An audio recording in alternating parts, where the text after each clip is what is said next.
Ariston olgani 1-2 million puli yo'q akalarimiz uchun atiga 150 ming so'mga tayyor bo'lgan Ariston yasashlarga o'rgatib qo'yaman. Ko'rib turganinglardek oddiy gaz ballondan yasalgan 5 yildan beri foydalanib kelinyapti. Hech qanaqa muammo bo'lgani yo'q. Hali biron marta tenki ham kuymadi buni. Boyvachchalar, puli ko'plar uchun emas, o'zimizga o'xshagan oddiy oilalar uchun bu. Menimcha, sizlar fikringizlar qanaqa bilmayman, o'zini sharoitidan kelib chiqib, oilasi uchun qulaylik yaratishlik bu zaiflik emas. Bu mardlik. Shunaqa hisoblayman. Kommentariyada o'zingizlar fikr yozib qoldiringlar. Bu narsadan mana 5 yil bo'ldi yasalganiga, xudoga shukr, zo'r xizmat qilyapti. Yaxshilar, imkoniyat darajasida video tarqatib yuboringlar, yaqinlab ko'rib, kimlargadir foydalanib qolsa yaxshida.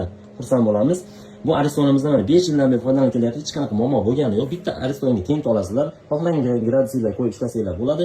Mana shu montajlarga e'tibor bermaysizlar, sababi har bittasi bular rabochiy bo'lgan, shuning uchun jinni montajlarda xatolik bo'lgan. Mana bu narsani yangi qo'yilgan xolos, ya'ni issiq suvni pastga o'tkazib yubormaslik uchun. Videoga maksimal like bosib, kanalimizga obuna bo'lib, bizni kuzatib boringlar. Foydali videolarni sizlarga ulashib boraman. Mehnatimizni qadrlab, ozgina reaksiya bildirib, istoriya qo'yib bersangiz juda xursand bo'lardik. Hammanglardan Alloh rozi bo'lsin. Salomat bo'linglar, azizoninglar omon bo'lsin. Videoda kengroq tarqalish uchun yaqinlarga jo'natib qo'yinglar. Sog' bo'linglar.